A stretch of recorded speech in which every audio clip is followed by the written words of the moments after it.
là, toi? C'est déjà le 12e épisode du Barbudeville raconte. Aujourd'hui, le titre, c'est le bois à Mackenzie. Si je te parle d'un jeune garçon qui aurait voulu faire sa vie dans le bois. Il y a très longtemps, tellement longtemps, qu'autour de la rivière du Nord, il n'y avait pas de forêt, ni de ciel, ni de soleil. Un enfant aurait voulu faire une cabane dans le bois, puis c'est comme ça, simplement, que le bois à Mackenzie a poussé aux abords de la rivière du Nord. Une forêt comme celle de Mackenzie pousse pas comme un plant de tomates. Oh non! Ça pousse par le désir. Le bois à Mackenzie, c'est en quelque sorte la forêt enchantée du comté d'Argenteuil. Rien qu'on peut bien expliquer scientifiquement, bien évidemment. Vous êtes dans cet audio directement dans un conte rural. Vous êtes dans un vortex. Dans un vortex de podcasting. Regarde pas à gauche, regarde pas à droite. Reste concentré au milieu de ce conte, pas rendu au milieu. Vous êtes avec moi au bord de la rivière de mon enfance. Nous sommes avec les grenouilles de Swamp, celles avec les plus belles cuisses à l'est du pays. Des cuisses à faire rougir des danseuses du French Cancan. Des wawwarons immenses qui font plier les nunuphores en deux. Des barbottes remplies de mercure qui cherchent la chaleur du soleil. Des chevreuils qui se demandent c'est quand le temps de la chasse cette année. Des écureuils qui se remplissent les joues pour l'automne. Des escargots qui traînent leur maison de peine et de misère. Les ours noirs se préparent à faire une cocotte qui va durer quelques mois. Les feuilles commencent à tomber de fatigue. C'est comme si le sol était rempli de Smarties. Ce n'est plus un temps parfait pour étendre à ce temps-ci de l'année. Puis un jour, le bois à Mackenzie a trouvé son sens, sa raison d'être ou de ne pas être. Il faisait un temps shakespearien.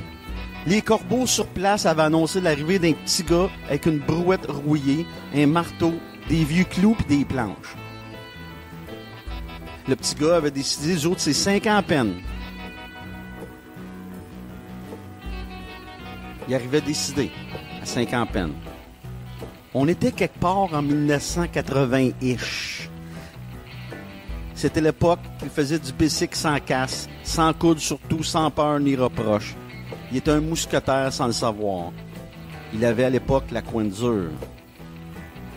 C'est comme s'il avait de la peau de cochon. Il était, selon sa mère, têtu comme un âne. Souvent, les adultes le traitaient de petit singe à batterie. Le bois Mackenzie, lui, allait être en symbiose. Un mouvement naturel dans la maison de Dame Nature. Parfois même, il y avait des airs de raton laveur, notre petit gars. C'est peut-être un camouflage, une forme de protection en forêt. Il venait dans le bois Mackenzie pour oublier sa vie de l'autre bord de la rivière du Nord de son enfance à la rue Filion. Il venait dans le bois pour construire une cabane dans les arbres. Et qui l'eût cru? Il croyait dur comme fer qu'il était un pirate.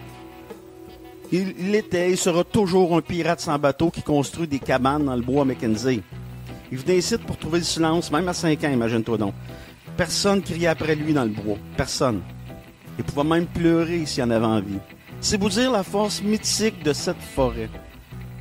C'est ici même, dans ce lieu obscur pour les uns et lumineux pour les autres, qu'Éric le Rouge, le pirate, sans bateau, m'a avoué à 5 ans qu'il voulait se suicider. Il était tanné, fatigué, épuisé de se faire battre comme un bon steak par les chums de sa mère. Les jours dans le bois Mackenzie sont toujours pareils et c'est tant mieux quand vous avez besoin de certitude. Dame Nature est une mère intransigeante, mais juste. Déclouer les clous rouillés de vieilles planches sans se faire mal, c'était le début d'une cabane. Trouver assez de planches pour faire un plancher digne de ce nom. Un plancher qui craque comme dans ces chalets de riches. Le plus compliqué, trouver un arbre parfait. Pas trop haut, pas trop bas, avec des grosses branches solides. Il pouvait passer des semaines à chercher l'arbre parfait et traîner son stock à sa suite. Le cœur de la forêt battait au rythme de celui d'Éric le Rouge. Les érables donnaient de l'oxygène sans le savoir. Certains oiseaux venaient regarder l'enfant battu faire son nid. Lui qui était admiré de tous les oiseaux de la forêt, parce qu'il devait apprendre à voler de ses propres ailes, seul, sans personne. Même que j'ai entendu dire que les écureuils partageaient leur noix avec lui. Une fois le soleil tombé, presque tombé, dans la rivière du Nord. Éric repart à chaque soir, repartait à chaque soir vers son calvaire. Le 463 rue Filion, très exactement, de mémoire de Barbu. Depuis que je me souviens, depuis que j'existe, Éric habitait dans le bloc rouge du coin de la rue. Le bloc rouge qui n'existe plus aujourd'hui. Il faut savoir que chaque soir, Éric traversait la rivière du Nord en arrière de chez lui en canot de fortune. Pas de ceinture de sécurité, puis une rame fatiguée. Ben, c'était l'époque. En 80, nous, les petits culs du Petit Canada, on fait sur le rough, comme on dit.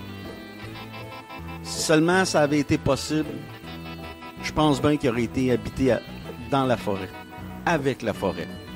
Suivre le soleil, aller dormir en même temps que lui, se réveiller avec lui aux aurores, ne plus jamais avoir de l'air d'un raton laveur parce que le nouveau chum de votre mère vous a crissé une claque d'en face. Vivre libre, vivre sa vie d'enfant, se faire des tas de feuilles à l'automne, puis jouer à se jeter dedans juste pour le plaisir. Hein? Des fois, je me pose la question, des fois je me réveille dans la nuit, puis je me demande même si le bois Mackenzie existe vraiment.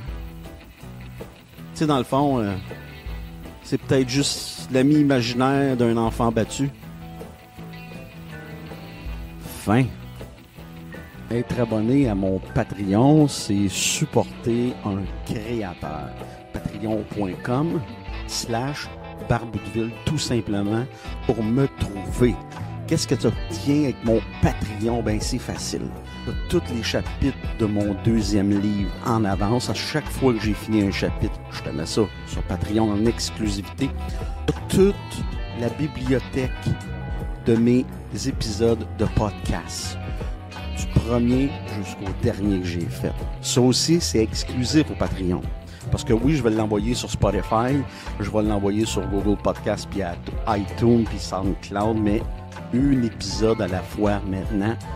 Puis une fois qu'on passe à la prochaine épisode, je remets ça seulement disponible au Patreon. Fait que tu as tous les épisodes quand tu veux. Puis ça, là, c'est à partir de seulement 3$ par mois quand tu es une recrue. Puis regarde, encore plus beau que ça, si tu t'abonnes à l'année, moi, je te donne automatiquement un rabais de 10% sur ton abonnement. Tu n'as rien à faire, ça se fait automatique. Sinon, tu as d'autres niveaux. Tu as le niveau voyou qui est à 7$. Tu as le niveau capot qui est à 13$. Puis le niveau parrain qui, lui, est à 20$ par mois. M'oublie pas, hein? Tu t'abonnes à 3$, c'est moins cher qu'un café. Et en plus, je te donne 10% si tu t'abonnes à l'année. Fait que fais le calcul, là. 12 x 3, 6 moins 10% pour un an du Barboudeville. C'est rien. C'est absolument rien. C'est un deal. Fait que, arrête d'hésiter. Bonne-toi. Encourage, supporte un créateur. Pour moi, là, à la fin de la journée, ça fait toute la différence. Fait qu'on se rejoint au Rack Basic, puis oublie pas de faire ton lit.